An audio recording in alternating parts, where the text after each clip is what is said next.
Hello guys, welcome to my channel.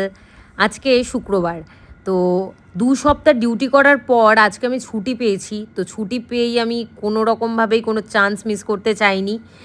বেরিয়ে পড়েছি সাজুগুজু করে, যাচ্ছি কোথায় চলো তোমাদেরকে দেখাই। কী কী করলাম সেটাও তোমাদেরকে দেখাবো, তো দেখতে থাকো। চলে এসেছি এখন মেট্রো স্টেশনে, তো এখন মেট্রোতে উঠবো। চলে এসেছে আমাদের মেট্রো, তো চললাম আমরা মেট্রোতে চেপে। দেখতে থাকো কোথায় যাচ্ছি, সবটাই দেখাবো তোমাদেরকে।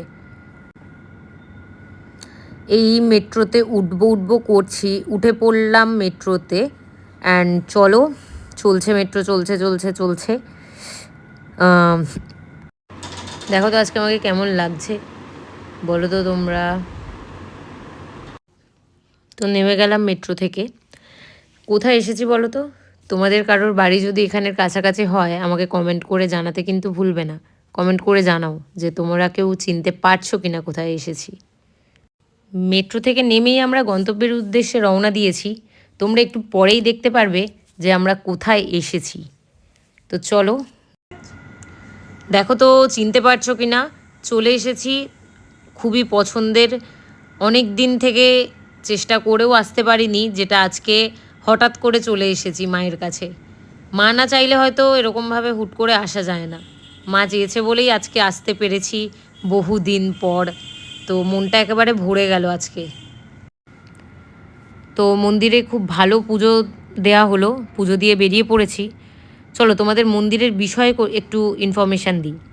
মন্দিরটা হাওড়াতে অবস্থিত। 1855 খ্রিস্টাব্দে রানী রাসমণি অনেক বাধা বিপত্তি পেরিয়ে এই মন্দির, মা কালীর মন্দির তৈরি করেছিলেন। আর একটা ইনফরমেশান তোমাদেরকে দিয়ে দিই, মন্দিরের ভিতরে কোনো রকম ক্যামেরা বা ফোন অ্যালাউড নয়, ব্যাগ। তো তোমরা শুধু তোমাদের পার্সটাই ক্যারি করতে পারবে, তাই জন্য মন্দিরের ভেতর থেকে মন্দিরটার ভিডিও করা হয়নি। আমি এখন চলে এসেছি মন্দিরের পিছনের দিকটাতে। এত সুন্দর একটা জলাশয় রয়েছে, আর জলাশয় থেকে মন্দিরের এই পাশ থেকে এত সুন্দর অপূর্ব লাগছে এই পড়ন্ত বিকেলে, তোমরাই দেখে নাও। এত সুন্দর লাগছে।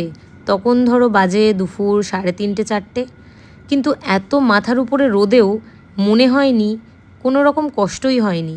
কারণ জানো, মা রানী রাসমণি যে এই মন্দিরটা বানিয়েছিলেন এত বাধা বিপত্তি পার করে মা কালীর কৃপায়। তোমরা এখানে এলেই বুঝতে পারবে এখানকার জল, বাতাস, গাছপালা সবাই যেন একই কথা বলছে। মানে খুবই ভালো লাগছে। তো দেখতে দেখতে এখন খেতে চলে এসেছি, একটু খিদে পেয়ে গেছিলো। আংটিটা বলো তো কেমন, আর এটাও বলো আজকে আমাদেরকে কেমন লাগছে। মন্দিরের পিছনের দিকেই একটা ফুড কোর্ট খুলেছে, অনেকগুলো দোকান আছে, নতুন দেখলাম তৈরি হয়েছে। খাবার দাবার বেশ ভালোই, খারাপ না। একটা ধোসা, একটা চানা বাটোরে আর একটা দই বড়া অর্ডার করেছিলাম। তো খেয়ে দিয়ে চলে এলাম গঙ্গার পাড়েতে। এখান থেকে এখন আমরা লঞ্চ ধরে যাব বেলুড় মঠের উদ্দেশ্যে। পরন্ত বিকেলে জায়গাটা এত সুন্দর লাগছে, এখানে এসে তোমরা ফিল করতে পারবে যে মায়ের যে আশীর্বাদ, মা যে তোমাদেরকে ঘিরে রয়েছে সেটা তোমরা ফিল করতে পারবে। তোমরা যে আগে যে জড়তা, নেগেটিভিটি যেগুলো নিয়ে তোমরা এখানে আসবে না, ফিল করবে যে সেই মানে তোমাদের মধ্যে একটা পজিটিভিটি, পজিটিভ এনার্জি ঘিরে নিয়েছে। মনটা খুব হালকা হয়ে যাবে, মনে হবে মানে শরীরটা খুব হালকা হয়ে গেল। খুবই ভালো লাগলো আজকের দিনটা। আমি তোমাদেরকে পার্সোনালি রেকমেন্ড করব যে তোমরা তো উইকেন্ডে বারে, ক্যাফে, ডিস্কে অনেক জায়গায় যাও, একটা দিন সময় করে একটু দক্ষিণেশ্বর বেলুড় মঠে কাটিয়ে এসো, দেখবে দিনটা কেমন যায়। এই পড়ন্ত বিকেলে লঞ্চ থেকে এই ব্রিজটা এত সুন্দর লাগছে, সঙ্গে সূর্য আর আমাদের মা গঙ্গা। তো লঞ্চ থেকে নেমে চলে এসেছি বেলুড় মঠের উদ্দেশ্যে। বেলুড় মঠেতে চলে এসেছি, কিন্তু ব্যাপারটা হচ্ছে যে ঢোকার সময় তোমাদেরকে কিন্তু ক্যামেরা এখানেও অ্যালাউ করবে না। আমি ঢোকার চেষ্টা করছিলাম, বাট আমি জানতাম না, তো আমাকে গেট থেকেই আটকে নিয়েছিল। দেন বেলুড় মঠ ঘুরে আমরা আস্তে আস্তে বাড়ির উদ্দেশ্যে রওনা হয়ে গেলাম।